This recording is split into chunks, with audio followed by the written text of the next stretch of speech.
Body మొత్తం circulate అవ్వడానికి బ్రహ్మ ముద్ర, ఇది ఆది ముద్ర కదా.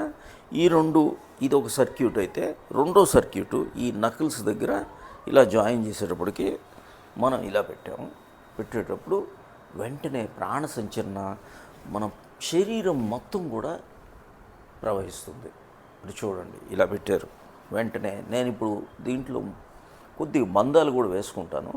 మీరు మొదట్లో బంధాలు వేయక్కర్లేదు, వేసుకుంటే మీకు ఇంకా బెటర్ అన్నమాట.